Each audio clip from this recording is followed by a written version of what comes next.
This is the ultimate recipe for sugar cookies without baking powder or baking soda to make cutouts. Let's make them. Hey, I'm Laura, and on my channel I have a lot of simple recipes like this one. I keep them short. If that's your jam, hit the subscribe button for more. The first thing you want to do to make sugar cookies is soften your butter. This means at room temperature, you should be able to kind of squeeze it because we're going to cream it with our sugar. If yours is not squeezable, you don't want to use a microwave to melt it. You can put it in a Ziploc bag and basically carry it around with you for about an hour, because if you keep the house chilly like me, it's not gonna soften up. So we're gonna take our butter that's soft and put it in a big bowl or your stand mixer bowl. I'm going to just use a hand mixer so you can see everything that I do really well. So how do you know if your butter is soft enough to cream? Come close. Take the back of the spoon and you should be able to easily press it down like that. To the soft butter, we're gonna add granulated sugar, just plain white sugar. Now we're gonna cream the butter and sugar for 5 full minutes. I like to start at a slower speed, and you're gonna see that first you see larger crumbles, and then I increase my speed from medium and then eventually on high speed until it looks like this. And from time to time, take a spatula and scrape the sides to incorporate. Now, if you're using the bowl of your stand mixer, that might not even be necessary because it's built for that. But if you're using a large bowl like I'm using, you may need to scrape the sides. Now let me show you what it looks like once it's been whipped for about 5 minutes. I just take a little bit and pinch it between my fingertips, and the butter is nice and soft and really airy, but the sugar is still there, and that's okay. I'm gonna add an egg that's also been sitting out at room temperature to the bowl and some vanilla. I'm gonna start mixing it on low speed and then a little faster now until it's all mixed in really well into a really soft and airy buttery mixture. Let's use the scoop and fill method for our flour, which means I'm gonna use a smaller scoop to get the flour and then fill the measuring cup that I need with it. I'm gonna give my flour a few taps like this to let it settle, and then I'm gonna remove any excess from the top.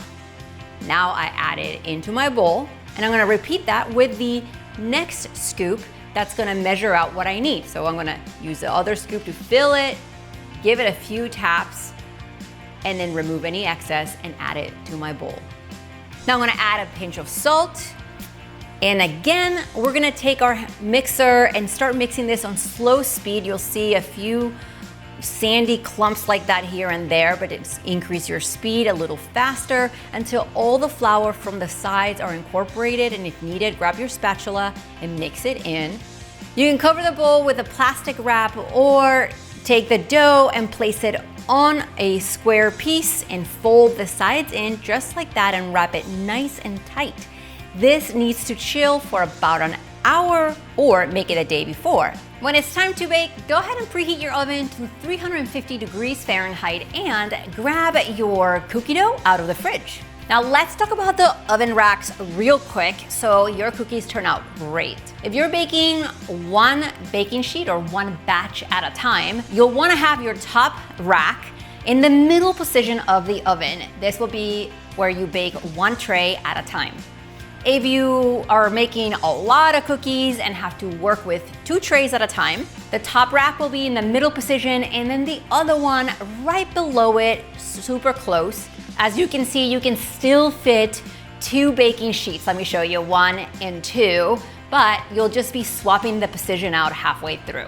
You're going to want to line your baking sheets with parchment paper. I never bake my cookies directly on the metal. What I'm going to do is unwrap it onto a floured surface. So just take a board or even on your countertop, just flour that. But my counter is white and flour, then you wouldn't see what I'm doing. So all-purpose flour is all you need. Place it on your board. And then to make it easier to roll out, I just take a knife and slice it into 2 pieces. My rolling pin is at home, so I'm literally using my 3-year-old's rolling pin for this, which shows you that you can pretty much use anything to roll out your cookie dough. Take your rolling pin and roll it out.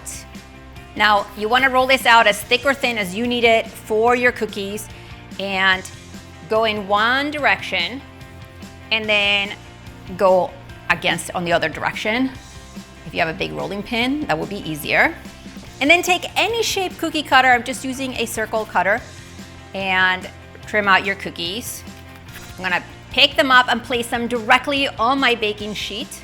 And then you take these loose ends and put them together again into another bowl, mash it down, and repeat the process. You roll out the rest. You want all your cookies to be more or less the same size so they cook evenly. I'm gonna place these in our preheated oven and bake them at 350 for about 8 to 10 minutes. You're gonna wanna keep a close eye on them. It's been 10 minutes and these cookies are ready. Let me take them out and show you what they look like. I just cut these into circles, as you can see, and I took them out after 10 minutes. If you are gonna frost them, leave them in the oven for about a minute or two longer because you want these to be nice and crunchy to make a good solid base for your frosting. Now they will harden as they cool. These are a little soft, that's just how I like my sugar cookies. Let me know how yours turned out.